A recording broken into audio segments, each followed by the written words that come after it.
Hello everyone, स्वागत है एक बार फिर से आप सभी साथियों का शिक्षा संकल्प के इस ऑनलाइन ईट प्लेटफॉर्म पर। कैसे हैं आप सभी दोस्त? आशा करते हैं कि आप लोग बहुत ही अच्छे होंगे, स्वस्थ होंगे। आप सभी जानते हैं डेली सुबह 11:30 बजे जीके जीएस की स्पेशल क्लास होती है जो कि बीएड एंट्रेंस एग्जाम 2026 के लिए महत्वपूर्ण है। आप किसी भी स्टेट से हैं, यूपी से हैं, बिहार से हैं या आप किसी अन्य राज्य से हैं और उस राज्य की बीएड प्रवेश परीक्षा की तैयारी कर रहे हैं, डेली सुबह 11:30 बजे इस क्लास को करना बिल्कुल मत भूलिएगा। साथियों, विश्वास मानिएगा, अगर आप लोग इन क्लासेस को अटेंड कर रहे हैं सुबह 11:30 बजे, आपको जीके जीएस सेगमेंट में कोई समस्या नहीं होने वाली है। यहाँ पर जो कंटेंट तैयार किए जाते हैं बिल्कुल पिछले वर्ष के प्रश्न पत्र के आधार पर यहाँ पर चीज़ों को तैयार किया जाता है, तो आप लोग डेली इन क्लासेस को अटेंड करते हुए ज़रूर चलिएगा। आइए शुरुआत कर लेते हैं। धैर्य के साथ अंत तक बने रहें और प्रयास भी करें आप लोग हर एक प्रश्न का आंसर देने के लिए। ठीक है, क्वेश्चन नंबर पहला देखिए, स्क्रीन पर लग चुका है। निम्नलिखित में से विश्व में एस्बेस्टस का अग्रणी उत्पादक देश कौन सा है? ऑस्ट्रेलिया, रूस, कनाडा और आपका दिया आर्मेनिया। ये प्रश्न दोस्तों कई एग्जाम में आ चुका है, आप लोग आंसर बताइएगा। चलिए भाई, तो जो भी साथी यहाँ पर जा रहे हैं रूस पर, ऑप्शन नंबर सेकंड पर, वो बिल्कुल राइट हो जाएंगे। ठीक है भाई दोस्तों, आप याद रखिएगा वर्तमान में जो है रूस विश्व में एस्बेस्टस का सबसे बड़ा उत्पादक देश है। ठीक है, और अगर आपसे यहीं पर प्रश्न पूछे कि भारत में जो है सबसे अधिक एस्बेस्टस का उत्पादन कहाँ पर होता है, तब आप कहेंगे राजस्थान में। कहाँ पर दोस्तों? राजस्थान में। और आप जानते हैं दोस्तों, राजस्थान जो है भारत का सर्वाधिक क्षेत्रफल वाला राज्य है, ये भी पॉइंट आप लोग याद रखिएगा। ठीक है भाई, तो अगर आपसे वैश्विक स्तर यानी वर्ल्ड लेवल पर पूछे एस्बेस्टस का उत्पादक देश कौन सा है, तब आप कहेंगे रूस है। अगर आपसे पूछे भारत में कहां पर सबसे ज्यादा होता है, तब आप कहिएगा राजस्थान में। ठीक, आशा करता हूं समझ गए होंगे। क्वेश्चन नंबर नेक्स्ट, निम्नलिखित में से हिंदू मुस्लिम एकता का प्रतीक सुलह कुल उत्सव जो है कहां आयोजित किया जाता है? Barabanki, Agra, Etawah, Aligarh. Question number second का उत्तर बताएं। चलिए, सवाल नंबर सेकंड का राइट आंसर क्या हो जाएगा? सभी प्यारे साथी उत्तर यहां पर कर सकते हैं। तो जो भी दोस्त यहां पर जा रहे हैं ऑप्शन नंबर बी आगरा पर, वो बिल्कुल यहां पर राइट हो जाएंगे। ठीक है, बी ऑप्शन करेक्ट हो जाएगा। दोस्तों याद रखिएगा आप लोग, सुलह कुल उत्सव जो है आगरा में मनाया जाता है, जो हिंदू मुस्लिम एकता और आपसी भाईचारे का प्रतीक माना जाता है। ठीक है, तो सेकंड ऑप्शन पर जो भी दोस्त यहां पर गए हैं वो बिल्कुल यहां पर राइट हो जाएंगे। इंपॉर्टेंट पॉइंट है। अगला सवाल देखें, निम्नलिखित में से सम्राट अशोक ने किस बौद्ध साधु से प्रभावित होकर बौद्ध धर्म अपनाया था? बताइए। विष्णुगुप्त, उपगुप्त, ब्रह्मगुप्त, बृहद्रथ। और ये प्रश्न दोस्तों मोस्ट इंपॉर्टेंट है, कई एग्जाम में ये सवाल जो है पूछा जा चुका है। बताइए, निम्नलिखित में से सम्राट अशोक ने किस बौद्ध साधु से प्रभावित होकर बौद्ध धर्म जो है अपनाया था? सभी लोग आंसर करें। जो लोग जा रहे हैं ऑप्शन नंबर बी पर, उपगुप्त के पर, वो बिल्कुल यहां पर राइट हो जाएंगे। ठीक है भाई दोस्तों, ध्यान दीजिएगा आप लोग। कलिंग युद्ध के बाद, कलिंग युद्ध कब हुआ था भाई? 261 ईसा पूर्व में हुआ था कलिंग युद्ध। ठीक है, तो दोस्तों कलिंग युद्ध के बाद जो है भारी नरसंहार को देखकर अशोक का हृदय जो है परिवर्तन हुआ और बौद्ध भिक्षु उपगुप्त ने उन्हें बौद्ध धर्म की दीक्षा दी थी। ठीक है, तो यहां पर जो लोग जा रहे हैं सेकंड ऑप्शन पर, वो बिल्कुल राइट हो जाएंगे। आपका सेकंड ऑप्शन करेक्ट है। अगला सवाल देखें, निम्नलिखित में से वेटन कप जो है किस खेल से संबंधित है? बताइए। सवाल नंबर 4 का राइट आंसर बताएं। वेटन कप का संबंध जो है किससे है? क्वेश्चन नंबर 4 का आप यहां पर उत्तर कर सकते हैं, बता सकते हैं। क्रिकेट है, हॉकी है, फुटबॉल है, वॉलीबॉल है। सवाल नंबर 4 का राइट आंसर बताएं। चलिए, यहां पर जो भी साथी जा रहे हैं हॉकी पर, ऑप्शन नंबर बी पर, वो बिल्कुल यहां पर राइट हो जाएंगे। ठीक है दोस्तों, वेटन कप जो है भारत की सबसे पुरानी और प्रतिष्ठित हॉकी प्रतियोगिता में से एक है, याद रखिएगा। ऑप्शन नंबर बी पर जो लोग जा रहे हैं वो बिल्कुल राइट है।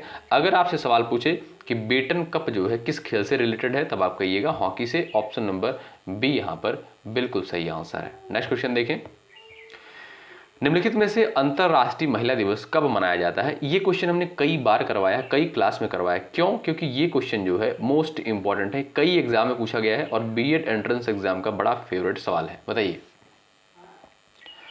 अंतरराष्ट्रीय महिला दिवस जो है कब मनाया जाता है? क्वेश्चन नंबर 5 का राइट आंसर क्या हो जाएगा?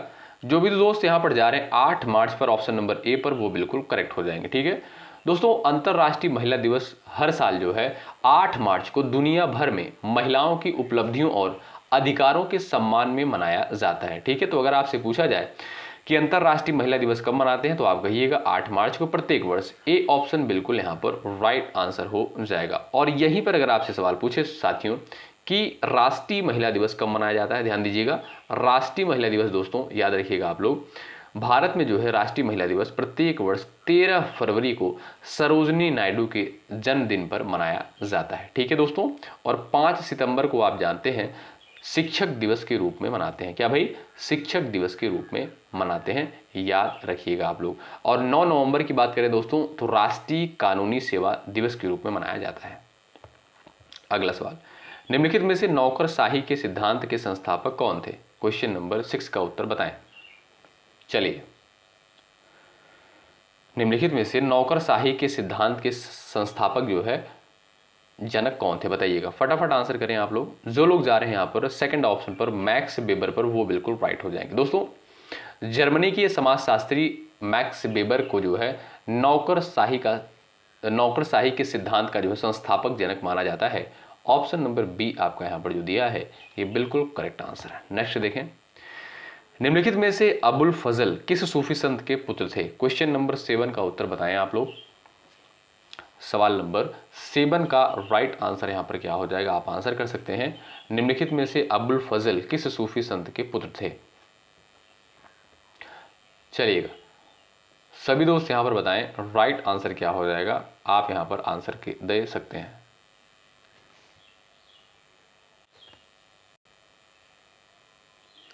यहां पर जो लोग जा रहे हैं शेख मुबारक पर, ऑप्शन नंबर ए पर, वो बिल्कुल राइट हो जाएंगे। दोस्तों कुछ पॉइंट याद रखिएगा इनके बारे में।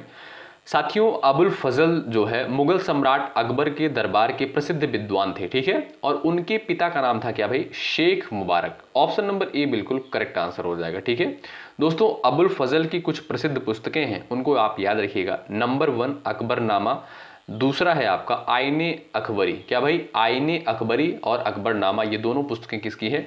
अबुल फजल की हैं। इनको भी आप लोग ध्यान दीजिएगा। ठीक है, तो जो भी साथी जा रहे हैं शेख मुबारक पर, वो बिल्कुल राइट हो जाएंगे।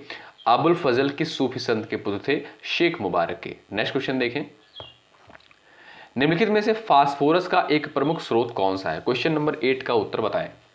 सवाल नंबर 8 का राइट आंसर आप कर सकते हैं दूध, आंवला, संतरा, आलू। क्वेश्चन नंबर 8 का आंसर बताएं। चलिएगा, यहां पर आपका राइट आंसर क्या हो जाएगा, आप लोग बताएं। जो भी साथी जा रहे हैं भाई ऑप्शन नंबर ए पर दूध पर, वो बिल्कुल राइट हो जाएंगे। ठीक है दोस्तों, दूध जो है फास्फोरस और कैल्शियम का एक उत्कृष्ट स्रोत माना जाता है, जो हड्डियों और दांतों की मजबूती के लिए अनिवार्य होता है। ठीक है, अब यहां पर दोस्तों बात करें आंवला की, तो आप जानते हैं आंवला जो है विटामिन सी का प्रमुख स्रोत माना जाता है, आप सभी को पता होना चाहिए। आलू की दोस्तों बात करें, आप सभी जानते हैं आलू जो है कार्बोहाइड्रेट का प्रमुख स्रोत माना जाता है। ठीक है, तो सेकंड ऑप्शन पर जो भी, फर्स्ट ऑप्शन पर जो लोग यहां पर जा रहे हैं वो बिल्कुल राइट हो जाएंगे, क्योंकि पूछा सवाल आपसे फास्फोरस का एक प्रमुख स्रोत कौन सा है, तो वो है आपका दूध। ए ऑप्शन बिल्कुल राइट है। अगला सवाल, निम्नलिखित में से कोणार्क का सूर्य मंदिर किसके द्वारा बनवाया गया था? ये भी प्रश्न कई एग्जाम में पूछा गया है, आंसर आप लोग करेंगे। चलिएगा, कोणार्क का जो है सूर्य मंदिर किसके द्वारा बनवाया गया था? फटाफट आप लोग यहां पर आंसर दीजिएगा, और ये कहां पर स्थित है ये भी आप बता सकते हैं। इंपॉर्टेंट क्वेश्चन है। जो लोग जा रहे हैं भाई ऑप्शन नंबर ए पर नरसिंह देव प्रथम पर, वो बिल्कुल राइट हो जाएंगे। ठीक है दोस्तों, उड़ीसा के पुरी जिले में, कहां पर? उड़ीसा के पुरी जिले में स्थित कोणार्क के सूर्य मंदिर का निर्माण जो है 13वीं शताब्दी में, ठीक है 13वीं शताब्दी में राजा नरसिंह देव प्रथम के द्वारा करवाया गया था। ए ऑप्शन पर जो लोग यहां पर गए हैं वो बिल्कुल राइट हो जाएंगे। ठीक है, तो अगर आपसे पूछे कि कोणार्क का सूर्य मंदिर जो है कहां पर स्थित है, तो ये साथियों आपका उड़ीसा के पुरी जिले में जो है स्थित है। इसका निर्माण जो है 13वीं शताब्दी में हुआ था। किसके द्वारा करवाया गया था? नरसिंह देव प्रथम के द्वारा। ए विकल्प बिल्कुल यहां पर सही आंसर है। आगे बढ़े, आइए देखते हैं यहां पर क्वेश्चन नंबर 10वां। निम्नलिखित में से राज तरंगड़ी पुस्तक के लेखक कौन है? बताइए। सवाल नंबर 10 का उत्तर बताएं। चलिए, कल्हड़, हर्ष, जयचंद, इनमें से कोई नहीं। सवाल नंबर 10 का राइट आंसर क्या हो जाएगा? तो जो लोग जा रहे हैं यहां पर भाई ऑप्शन नंबर ए पर कल्हड़ पर, वो बिल्कुल राइट हो जाएंगे। ठीक है भाई साथियों, राज तरंगड़ी की रचना जो है कल्हड़ ने की, जिसमें जो है कश्मीर का प्राचीन इतिहास देखने को मिलता है। ठीक है, तो ए ऑप्शन पर जो लोग यहाँ पर जा रहे हैं वो बिल्कुल यहाँ पर राइट हो जाएंगे, ध्यान रखें आप लोग। ठीक है, अगला सवाल देखें। आइए देखते हैं यहाँ पर क्वेश्चन नंबर 11।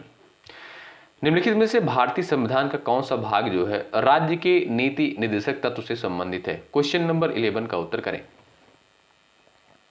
चलिएगा, सवाल नंबर 11 का राइट आंसर क्या हो जाएगा? बात करें दोस्तों, अगर हम यहाँ पर राज्य के नीति निर्देशक सिद्धांत की, तो आप सभी जानते हैं जो राज्य का नीति निर्देशक सिद्धांत है ये कहाँ से, किस देश के से ये प्रावधान लिया गया है? तो ये आपका आयरलैंड के संविधान से लिया गया है। कहाँ से? आयरलैंड के संविधान से ये प्रावधान लिया गया है। और इसका उल्लेख आप देखेंगे भारतीय संविधान के भाग 4 में मिलता है। अनुच्छेद अगर आप देखेंगे तो अनुच्छेद 36 से 51 में देखने को मिलता है। भाग अगर आपसे पूछे बताइएगा 4, अनुच्छेद पूछे तो आप बताइएगा 36 से 51। ठीक है भाई, तो यहाँ पर जो लोग जा रहे हैं ए ऑप्शन पर वो बिल्कुल राइट हो जाएंगे। भाग 3 में दोस्तों आप जानते हैं मौलिक अधिकार का वर्णन किया गया है, मौलिक अधिकार का वर्णन किया गया भारतीय संविधान में, और अनुच्छेद 12 से 35 के अंतर्गत इसको रखा गया। किसको? मौलिक अधिकार को। ठीक है, भाग 2 की बात करें साथियों, ये आपका नागरिकता से संबंधित है। क्या भाई? नागरिकता से संबंधित है। और नागरिकता संबंधित जो अनुच्छेद साथियों किसमें रखा गया? 5 से 11 में। अनुच्छेद 5 से 11 जो है ये आपका नागरिकता से संबंधित आर्टिकल है, अनुच्छेद है। अगर आपसे भाग पूछे तो भाग 2 बताइएगा नागरिकता से संबंधित, अगर आपसे अनुच्छेद पूछे तब आप बताइएगा 5 से 11। इन सारे पॉइंट्स को याद रखें। अगला सवाल, निम्नलिखित में से हैजा के रोगाणु की खोज किसके द्वारा की गई थी? बताएं। सवाल नंबर 12 का उत्तर कर सकते हैं। हैजा के रोगाणु की खोज जो है किसके द्वारा करी गई थी?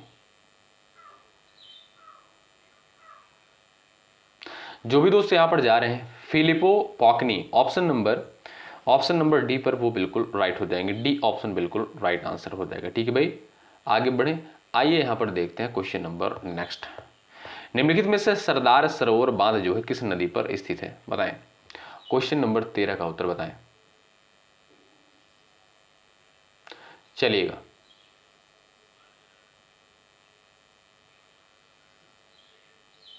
यहां पर आपका सही उत्तर क्या हो जाएगा आप लोग बताएं।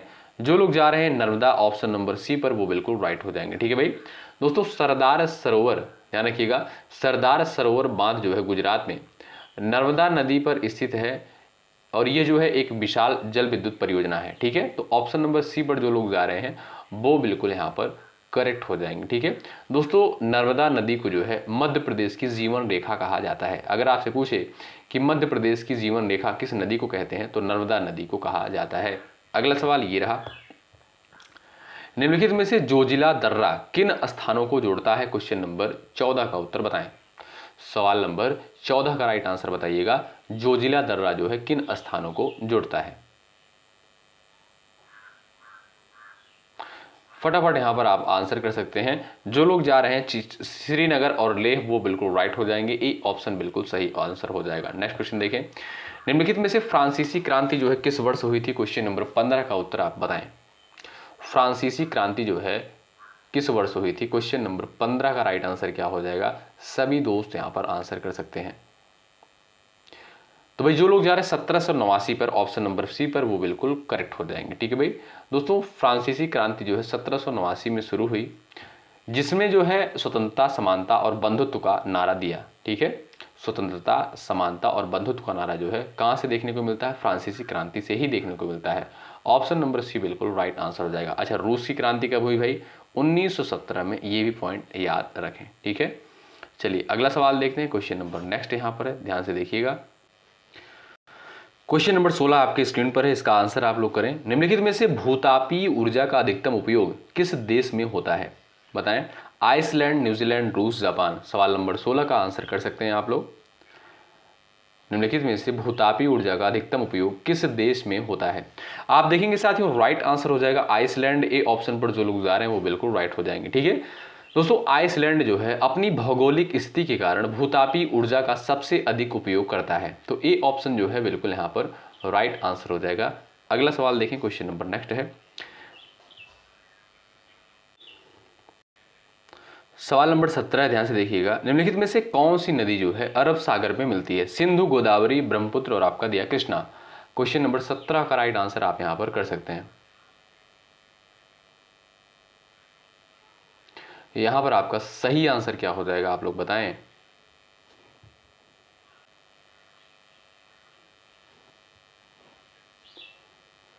यहाँ पर आपका सही आंसर क्या हो जाएगा भाई?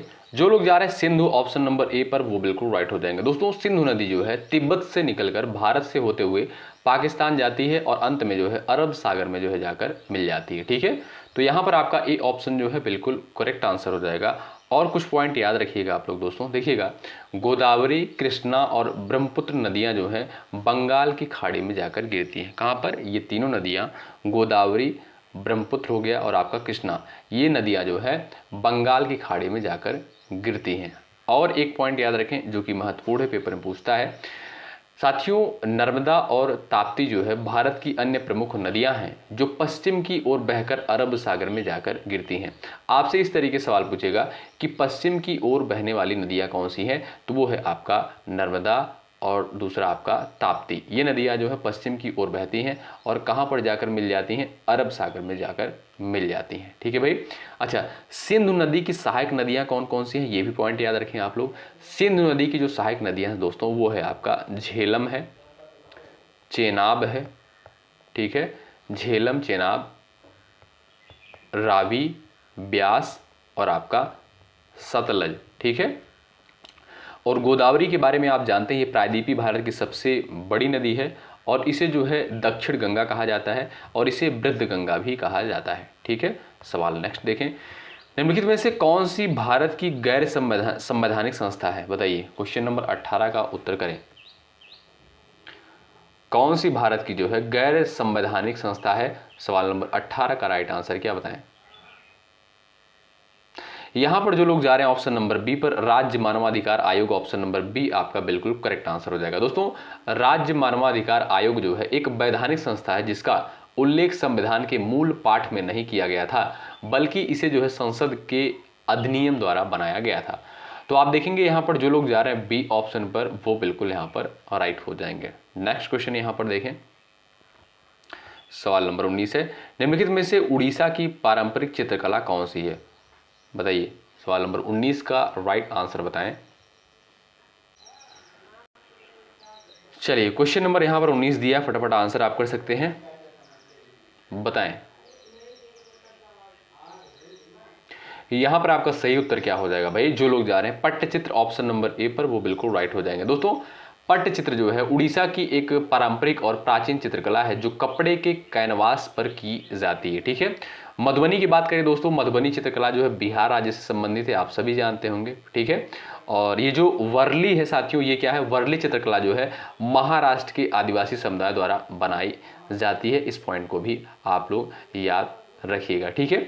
सांझी की बात करें साथियों, ये आपका सांझी कला जो है उत्तर प्रदेश की मथुरा की प्रसिद्ध कला है। ठीक है। तो इन सारे पॉइंट्स को आप लोग याद रखिएगा। यहां पर आपसे पूछा है उड़ीसा की पारंपरिक चित्रकला कौन सा है, तो वो है आपका पट्टचित्र। मधुबनी कहाँ का है भाई? बिहार का। वर्ली कहाँ का है? महाराष्ट्र का। सांझी कहाँ का? उत्तर प्रदेश का। अगला सवाल, निम्नलिखित में से कौन रिजर्व बैंक का गवर्नर नहीं रहा है? क्वेश्चन नंबर 20 का उत्तर बताएं। चलिए, राइट आंसर क्या हो जाएगा? फटाफट यहां पर आप लोग आंसर दीजिएगा। यहां पर जो लोग जा रहे हैं ऑप्शन नंबर बी पर, सुनील अरोड़ा, बिल्कुल करेक्ट आंसर हो जाएगा। दोस्तों सुनील अरोड़ा जो है भारत के मुख्य चुनाव आयुक्त रहे हैं, न कि आरबीआई के गवर्नर। ऑप्शन नंबर बी बिल्कुल यहां पर राइट आंसर हो जाएगा। और साथियों मनमोहन सिंह, उर्जित पटेल और रघुराम राजन, ये सभी जो है आरबीआई के गवर्नर रह चुके हैं। इस पॉइंट को आप लोग याद रखिएगा। आरबीआई की स्थापना दोस्तों आप जानते हैं 1 अप्रैल 1935 को इसकी स्थापना होती है। इसका मुख्यालय कहां पर है? वर्तमान में इसके गवर्नर कौन है, आप बताइएगा। अगला सवाल देखें, निम्नलिखित में से बाणभट्ट द्वारा लिखित प्राचीन पुस्तक कौन सी है? बताएं। 21 का उत्तर फटाफट यहां पर आप लोग कर सकते हैं। सही उत्तर क्या हो जाएगा बता सकते हैं। सबसे पहली चीज आप देखेंगे गीत गोविंद के रचयिता कौन भाई? ध्यान दीजिएगा साथियों, गीत गोविंद के रचयिता कौन है? जयदेव हैं। याद रखें आप लोग। मेघदूतम की बात करें तो आप सभी जानते हैं कालिदास। ठीक है। और मृच्छकटिकम की बात करें तो शूद्रक इसके रचयिता हैं। कादंबरी की बात करें आप सभी जानते हैं, यहां पर कादंबरी की बात करें तो बाणभट्ट हैं। ऑप्शन नंबर ए पर जो लोग जा रहे हैं वो बिल्कुल राइट हो जाएंगे। याद रखिएगा दोस्तों, जयदेव किसके हैं? गीत गोविंद के। मेघदूतम किसकी है? कालिदास की। मृच्छकटिकम रचना किसकी है? शूद्रक की। कादंबरी किसकी है? बाणभट्ट की। याद रखिएगा, सारे पॉइंट्स महत्वपूर्ण हैं। अगला सवाल देखें, निम्नलिखित में से पारसी नववर्ष को किस नाम से जाना जाता है? क्वेश्चन नंबर 22 का उत्तर बताएं। चलिएगा, उगादी, नवरोज, पतेती और आपका दिया पुंथडू। राइट आंसर क्या हो जाएगा? Option number B, Navroz. जो लोग बी ऑप्शन पर जा रहे हैं वो बिल्कुल राइट हो जाएंगे। दोस्तों नवरोज जो है पारसी समुदाय का नववर्ष उत्सव है जिसे वसंत ऋतु के आगमन पर मनाया जाता है। ऑप्शन नंबर बी पर जो लोग जा रहे हैं वो बिल्कुल यहां पर राइट हो जाएंगे। सवाल नंबर नेक्स्ट देखें, निम्नलिखित में से क्यूरी किसकी इकाई है? बताएं, 23 का उत्तर करिएगा। क्यूरी जो है किसकी इकाई है? राइट आंसर हो जाएगा आपका ऑप्शन नंबर ए, रेडियोधर्मिता की इकाई है क्यूरी। ध्यान रखिएगा ऑप्शन नंबर ए पर जो लोग गए हैं बिल्कुल यहां पर राइट होंगे। अगला सवाल, निम्नलिखित में से कौन सी घटना जो है लॉर्ड कर्जन से संबंधित है? सवाल नंबर 24 का उत्तर करें। सही उत्तर क्या हो जाएगा यहां पर? सभी दोस्त बताएं फटाफट, यहां पर आप लोग आंसर दीजिएगा। यहां पर जो लोग जा रहे हैं भाई ऑप्शन नंबर ए पर, बंगाल विभाजन पर, वो बिल्कुल राइट हो जाएंगे। आप सभी दोस्तों को पता होगा लॉर्ड कर्जन ने जो है 1905 में बंगाल के विभाजन की घोषणा की थी जिसका उद्देश्य भारतीय राष्ट्रवाद को दबाना था। ठीक है, तो जो लोग यहां पर ए विकल्प पर जा रहे हैं वो बिल्कुल राइट हो जाएंगे। ऑप्शन नंबर ए पर बिल्कुल यहां पर सही आंसर होगा। नेक्स्ट क्वेश्चन देखें, निम्नलिखित में से नर्मदा नदी पर कौन सा बांध स्थित है? बताइए। 25 का उत्तर फटाफट आप लोग यहां पर कर दें। नर्मदा नदी पर जो है कौन सा बांध स्थित है?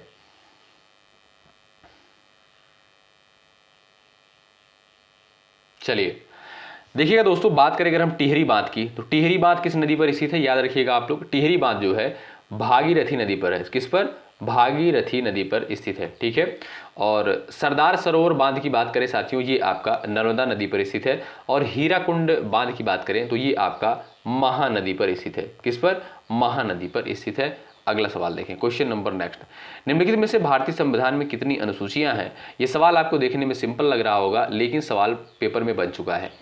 26 का उत्तर बताएं। और ऐसा नहीं बहुत पुराने पेपर में आया हुआ है, नए पेपर में पूछा गया। ठीक है, तो भारतीय संविधान में कुल कितनी अनुसूचियां हैं? आप देखेंगे दोस्तों, जो मूल संविधान में अनुसूचियों की संख्या थी 8 थी, वर्तमान समय में आप देखेंगे 12 अनुसूचियां हैं। आपका ए ऑप्शन जो है बिल्कुल यहां पर राइट आंसर हो जाएगा। ध्यान रखें, तो जो भी दोस्त यहां पर जा रहे हैं ए ऑप्शन पर वो बिल्कुल यहां पर करेक्ट हो जाएंगे। ठीक है भाई, आगे बढ़ें, अगला सवाल देखें साथियों। जो 8 अनुसूचियां थी आप जानते हैं पहले, उसके बाद 9वीं अनुसूची जोड़ी गई। 9वीं अनुसूची किससे संबंधित है? याद रखिएगा, ये आपका भूमि सुधार से संबंधित है। किससे? भूमि सुधार से संबंधित है। 10वीं अनुसूची की बात करें जो कि मोस्ट इंपॉर्टेंट है, ये आपका दल बदल से संबंधित है। क्या भाई? दल बदल से। आपसे सीधा सवाल पूछेगा कि दल बदल कानून से संबंधित अनुसूची कौन सी है, तब आप कहेंगे 10वीं अनुसूची। और 11वीं अनुसूची जो है साथियों ये आपका पंचायती राज से संबंधित है। और 12वीं अनुसूची जो है ये आपका नगर पालिकाओं से संबंधित है। ठीक है, तो इन सारे पॉइंट्स को याद रखें। जो लोग जा रहे हैं ए विकल्प पर वो बिल्कुल राइट होंगे। अगला सवाल, निम्नलिखित में से जनगणना 2011 के अनुसार भारत का जनघनत्व कितना है? 27 नंबर क्वेश्चन का आंसर करें। चलिएगा, राइट आंसर क्या हो जाएगा भाई? 382 आपका राइट आंसर हो जाएगा। 382 प्रति वर्ग किलोमीटर, ऑप्शन नंबर बी बिल्कुल करेक्ट आंसर हो जाएगा। दोस्तों 2011 की जनगणना के अनुसार भारत का जनसंख्या घनत्व जो है 382 व्यक्ति प्रति वर्ग किलोमीटर है। ऑप्शन नंबर बी पर यहां पर जो लोग जा रहे हैं वो बिल्कुल यहां पर राइट हो जाएंगे। याद रखें। क्वेश्चन नंबर अगला देखिएगा, निम्नलिखित में से इलेक्ट्रॉन की खोज किसके द्वारा करी गई? क्वेश्चन नंबर 28 का यहां पर उत्तर बताएं। सवाल नंबर 28 का राइट आंसर क्या हो जाएगा बताएं। निम्नलिखित में से इलेक्ट्रॉन की खोज किसके द्वारा करी गई? चलिएगा दोस्तों, इलेक्ट्रॉन की खोज याद रखिएगा आप लोग 1897 में। कब इलेक्ट्रॉन की खोज? 1897। ब्रिटिश भौतिक विज्ञानी थे जिनका नाम था जे थॉमसन। थॉमसन करके याद रखिएगा, जे थॉमसन। ठीक है, तो इनके द्वारा जो है इलेक्ट्रॉन की खोज करी गई थी। और प्रोटॉन की खोज याद रखिएगा दोस्तों, प्रोटॉन की खोज अगर आपसे पूछा जाए तो रदरफोर्ड के द्वारा जो है प्रोटॉन की खोज करी गई थी। और जेम्स चैडविक के द्वारा जो है न्यूट्रॉन की खोज करी गई थी। ठीक है, तो ए विकल्प आपका यहां पर राइट आंसर हो जाएगा। इलेक्ट्रॉन के बारे में पूछा है, जे थॉमसन हो जाएंगे। अगला सवाल, निम्नलिखित में से सोलर कुकर को बाहर से किस रंग से रंगा जाता है? 29 का उत्तर बताएं।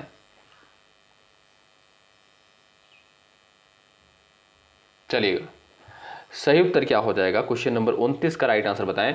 जो लोग जा रहे हैं ब्लैक यानी काला, वो बिल्कुल राइट हो जाएंगे। ठीक है दोस्तों, सोलर कुकर को जो है बाहर और अंदर से काले रंग से रंगा जाता है, क्योंकि काला रंग का उष्मा का जो है सबसे अच्छा अवशोषक माना जाता है। ऑप्शन नंबर ए बिल्कुल यहाँ पर राइट आंसर हो जाएगा। आप सभी जानते हैं दोस्तों, काला रंग जो है सूर्य की किरणों से अधिक गर्मी सोखता है, ठीक है, जिससे भोजन जो है जल्दी पकता है, इसलिए जो है काले रंग से रंगा जाता है। ऑप्शन नंबर ए पर जो लोग जा रहे हैं वो बिल्कुल राइट है। अगला सवाल, निम्नलिखित में से किस वंश की स्थापना कुतुबुद्दीन ऐबक ने की थी? बताइए,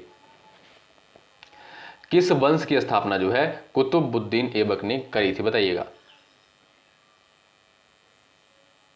सही उत्तर क्या हो जाएगा भाई? जो लोग जा रहे हैं ए विकल्प पर गुलाम वंश, वो बिल्कुल राइट हो जाएंगे। दोस्तों, कुतुबुद्दीन ऐबक ने जो है 1206 ईस्वी में, कब? 1206 ईस्वी में गुलाम वंश की स्थापना की थी। ऑप्शन नंबर आपका ए जो दिया है ये बिल्कुल सही आंसर हो जाएगा, ध्यान रखें, ए विकल्प आपका बिल्कुल राइट है। अगला सवाल देखें, निम्नलिखित में से भारतीय संविधान के किस अनुच्छेद के तहत हिंदी को आधिकारिक राजभाषा घोषित किया गया? 31 का उत्तर बताएं। सवाल नंबर 31 का आंसर क्या हो जाएगा? निम्नलिखित में से भारतीय संविधान के किस अनुच्छेद के तहत हिंदी को आधिकारिक राजभाषा घोषित किया गया? राइट आंसर क्या हो जाएगा? जो लोग जा रहे हैं अनुच्छेद 343, ऑप्शन नंबर बी पर, वो बिल्कुल राइट है। दोस्तों, अनुच्छेद 343 के अनुसार जो है संघ की राजभाषा हिंदी और लिपि देवनागरी होगी। ठीक है, ये जो है कंफर्म किया गया। तो ऑप्शन नंबर बी पर जो लोग जा रहे हैं वो बिल्कुल राइट है।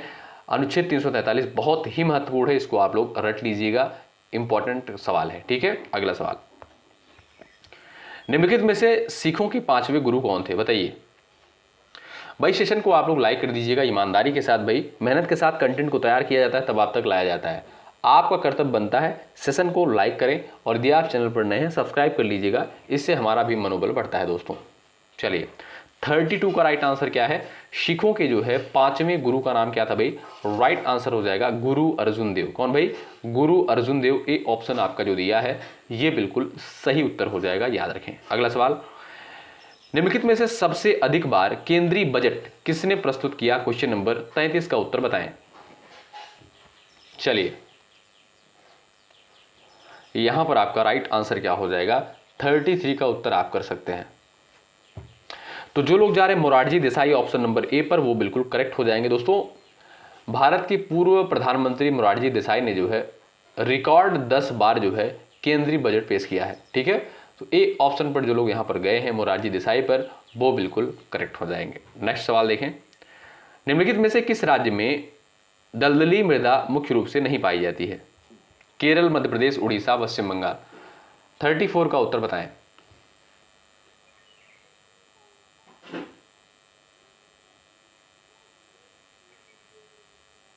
यहां पर आपका सही उत्तर क्या हो जाएगा? आप आंसर कर सकते हैं। जो लोग जा रहे हैं Madhya Pradesh, option number B पर, वो बिल्कुल राइट होंगे। ठीक है दोस्तों, दलदली या पीठ मृदा जो है, ध्यान रखिएगा, दलदली मृदा जो है मुख्य रूप से तटीय क्षेत्रों में पाई जाती है, जैसे केरल, उड़ीसा, बंगाल, इन क्षेत्रों में पाई जाती है, मध्य प्रदेश में नहीं पाई जाती। ऑप्शन नंबर बी पर जो लोग गए हैं वो बिल्कुल राइट है। अगला सवाल, निम्नलिखित में से चौरी चौरा घटना कब हुआ? बताइए। क्वेश्चन नंबर 35 का उत्तर बताइएगा। लास्ट में स्कोर आप लोग जरूर बताइएगा दोस्तों। यहां पर जो लोग गए हैं ऑप्शन नंबर 5 फरवरी 1922 पर, वो बिल्कुल करेक्ट है। बड़ा इंपॉर्टेंट सवाल है दोस्तों।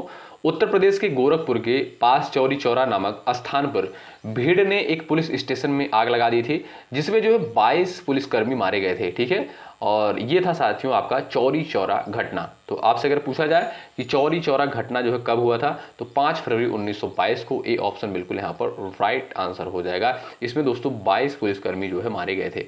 अगला सवाल देखें, निम्नलिखित में से अग्निशमन के लिए किस गैस का प्रयोग किया जाता है? बताइए। 36 का उत्तर आप कर सकते हैं, बता सकते हैं। राइट आंसर क्या है बताएं। निम्नलिखित में से जो है अग्निशमन के लिए किस गैस का प्रयोग किया जाता है? सही उत्तर आप यहां पर कर सकते हैं। तो जो लोग जा रहे हैं कार्बन डाइऑक्साइड पर, ऑप्शन नंबर सी पर, CO2 पर, वो बिल्कुल यहां पर राइट हो जाएंगे। ठीक है भाई दोस्तों, कार्बन डाइऑक्साइड का उपयोग जो है आग बुझाने के लिए किया जाता है, क्योंकि यह ऑक्सीजन की आपूर्ति काट कर आग को जो है बुझा देती है। ठीक है, तो आप देखेंगे यहाँ पर जो सी विकल्प दिया है ये बिल्कुल राइट आंसर है, याद रखें। क्वेश्चन नंबर नेक्स्ट देखें, निम्नलिखित में से विंग्स ऑफ फायर पुस्तक के लेखक कौन है? बताइए। विंग्स ऑफ फायर पुस्तक के लेखक कौन है? 37 का उत्तर आना चाहिए। चलिए, तो doctor APJ Abdul Kalam. Option number आपका ए जो दिया है दोस्तों, ये बिल्कुल राइट आंसर हो जाएगा। ठीक है, ए ऑप्शन बिल्कुल राइट है दोस्तों। विंग्स ऑफ फायर जो है यानी अग्नि की उड़ान, भारत के पूर्व राष्ट्रपति डॉक्टर कलाम की आत्मकथा है, आपको पता होना चाहिए। ए विकल्प बिल्कुल यहाँ पर राइट आंसर हो जाएगा। और डॉक्टर एपीजे अब्दुल कलाम को जानते हैं आप, मिसाइल मैन के नाम से जाना जाता है। क्या भाई? मिसाइल मैन ऑफ इंडिया किसे कहा जाता है? डॉक्टर एपीजे अब्दुल कलाम को। ठीक, क्वेश्चन नंबर नेक्स्ट।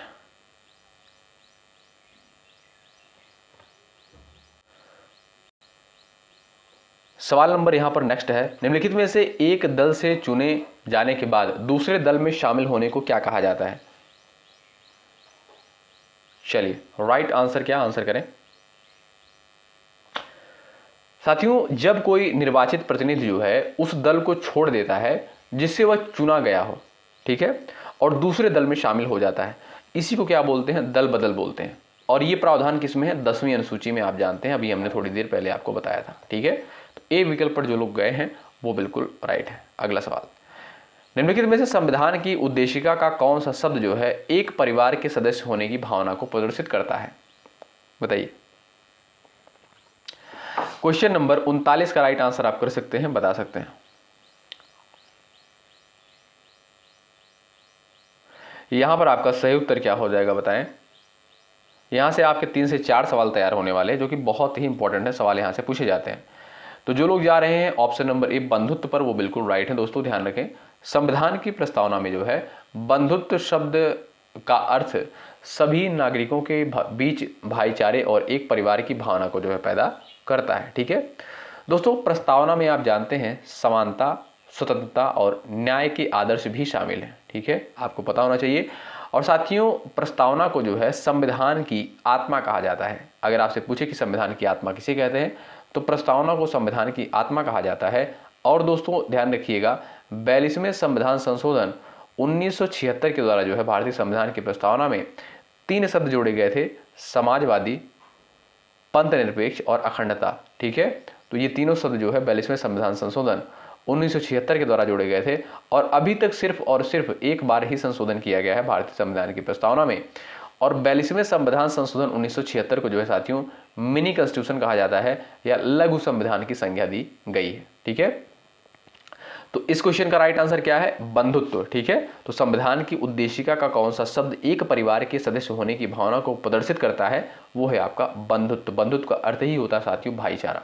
अगला सवाल देखिए, निम्नलिखित में से लोकसभा चुनाव के लिए उम्मीदवार बनने की न्यूनतम आयु सीमा कितनी होनी चाहिए? सवाल नंबर 40 का उत्तर करें। चलिए, जो लोग जा रहे हैं यहां पर 25 वर्ष, ऑप्शन नंबर ए पर बिल्कुल राइट हो जाएंगे। दोस्तों, भारत में जो है लोकसभा का चुनाव लड़ने के लिए 25 वर्ष आयु होनी चाहिए। ठीक है, और राज्यसभा का सदस्य बनने के लिए आपको पता होना चाहिए 30 वर्ष की आयु होनी चाहिए। ठीक है, और मतदान करने की दोस्तों न्यूनतम आयु क्या है? मतदान करने की यानी वोट देने की जो न्यूनतम आयु है वो है आपका 18 वर्ष। ठीक है, पहले जो है साथियों 21 वर्ष मतदान करने की आयु हुआ करती थी, लेकिन उसके बाद जो है 61वां संविधान संशोधन के द्वारा, कब?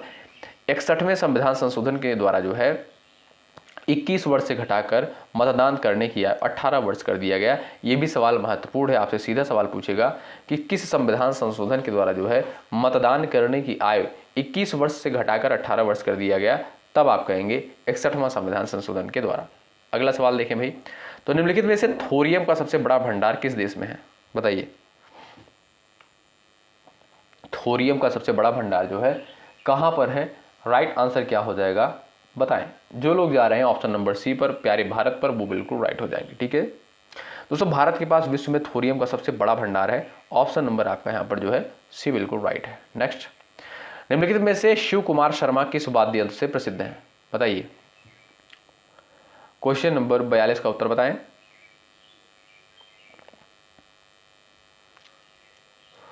दोस्तों, बांसुरी वादक कौन है जो बहुत फेमस है? ठीक है, हरिप्रसाद चौरसिया जी थे। ठीक है, कौन भाई? हरिप्रसाद चौरसिया और पन्नालाल घोष। ये क्या भाई? ये जो है बांसुरी वादक जो कि बहुत ही फेमस। ठीक है, इंपॉर्टेंट पूछ लेता है पेपर में कि हरि प्रसाद चौरसिया किससे संबंधित थे, तब आप कहेंगे बांसुरी से संबंधित थे। पन्नालाल घोष भी बांसुरी से ही संबंधित थे, ठीक है, ध्यान रखिएगा। और जाकिर हुसैन और अल्लाह रखा खान ये जो है तबला वादक थे। कौन भाई, तबला वादक की बात करें, कौन, याद रखिएगा, जाकिर हुसैन और अल्लाह रखा खान, ठीक। तो यहां पर आपका राइट आंसर क्या है, जो लोग जा रहे हैं संतूर पर, ऑप्शन नंबर सी पर, वो बिल्कुल राइट है। शिव कुमार शर्मा का संबंध किससे है, संतूर से है, ठीक है। अगला सवाल ये रहा, क्वेश्चन नंबर नेक्स्ट, निम्नलिखित में से मैक्सिको की मुद्रा क्या है। मैक्सिको की मुद्रा का नाम क्या है भाई, पेसो। ऑप्शन नंबर सी जो है बिल्कुल सही आंसर है। निम्नलिखित में से खिलाफत आंदोलन किस वर्ष प्रारंभ हुआ, बताइए। खिलाफत आंदोलन जो है किस वर्ष प्रारंभ हुआ, क्वेश्चन नंबर 44 का उत्तर बताएं।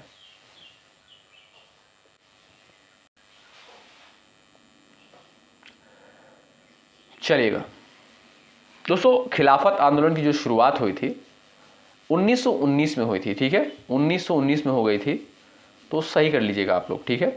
अगला सवाल देखें, ये रहा, निम्नलिखित में से भारत का पहला उपग्रह कौन सा था जो एक भारतीय गणतज्ञ के नाम पर था और 1975 में सोवियत संघ द्वारा प्रक्षेपित किया गया था, बताएं। 45 का राइट आंसर क्या हो जाएगा, आर्यभट्ट। ऑप्शन नंबर बी बिल्कुल करेक्ट आंसर हो जाएगा, ठीक है, ऑप्शन नंबर बी बिल्कुल यहां पर राइट आंसर है। नेक्स्ट, निम्नलिखित में से 1930 में मुस्लिम लीग का अध्यक्ष कौन था, बताइए।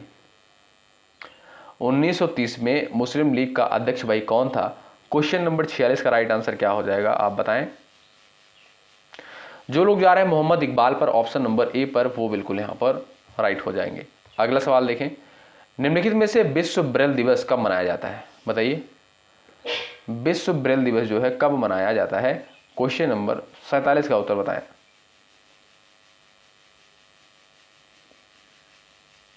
चलिए, तो भाई साथियों यहां पर राइट आंसर हो जाएगा 4 जनवरी को जो है विश्व ब्रेल दिवस के रूप में मनाते हैं, ए ऑप्शन बिल्कुल राइट आंसर हो जाएगा। और 4 फरवरी को जो है विश्व कैंसर दिवस के रूप में मनाया जाता है, ठीक है। निम्नलिखित में से कथकली किस राज्य का शास्त्रीय नृत्य है, बताइए। कथकली जो है किस राज्य का शास्त्रीय नृत्य है, सही उत्तर क्या हो जाएगा, बताएं।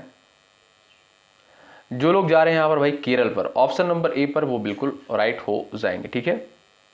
साथियों मोहिनी अट्टम जो है ये भी आपका कहां का है, केरल का एक प्रसिद्ध शास्त्रीय नृत्य है। यक्षगान दोस्तों कहां का है, कर्नाटक का है। सत्रिया आप जानते हैं असम का है, ठीक है, असम का भाई कौन सा है, सत्रिया है। कर्नाटक का कौन सा है भाई, यक्षगान है। और यहां पर हमने केरल का बता ही दिया, ये आपका ऑप्शन नंबर ए बिल्कुल राइट हो जाएगा, कथकली। अगला सवाल, निम्नलिखित में से कुचिपुड़ी किस राज्य का नृत्य है, इसका आंसर आप करेंगे। और ये लास्ट सवाल है आज के इस सेशन का, ठीक है। इस क्वेश्चन का आंसर आप लोग दीजिएगा। ये क्लास दोस्तों कैसी लगी जरूर बताएं, लाइक की संख्या जरूर बढ़ा दीजिएगा आप लोग। यदि आप चैनल पर नए हैं सब्सक्राइब कर लीजिएगा। अभी बहुत सारी मैराथन क्लासेस होंगी जो बीएड एंट्रेंस एग्जाम के लिए टारगेट करेंगी, इंपॉर्टेंट होंगे, ठीक है। सारे क्वेश्चंस वहां पर इंपॉर्टेंट ही सेलेक्ट किए जाएंगे, तो आप लोग इन सारी क्लासेस को अटेंड करते हुए चलें। जो क्लास का टाइमिंग है सुबह 11:30 बजे, दोपहर को 3 बजे, रात को 8:30 बजे, ठीक है। तो जो लोग चैनल पर नए हैं जुड़ सकते हैं, सब्सक्राइब कर सकते हैं, हेल्प आपको यहाँ से 100% मिलेगी। जो कंटेंट दोस्तों दिया जा रहा है आपको यहाँ पर, विश्वास मानिएगा बहुत ही महत्वपूर्ण है। और करंट अफेयर की क्लास आपको बिल्कुल नहीं छोड़ना है। जो लोग क्लास नहीं कर पाए हैं करंट अफेयर की, प्लेलिस्ट बना दी गई है, आप लोग जाकर प्लेलिस्ट चेक करिए, वहाँ पर क्लास आपको मिल जाएगी करंट अफेयर की, ठीक है। तो चलिए मिलते हैं आपसे अगली क्लास में। टेलीग्राम ग्रुप से जुड़ जाइएगा, डिस्क्रिप्शन बॉक्स में आपको लिंक मिल जाएगा। शुक्रिया, जय हिंद, जय भारत।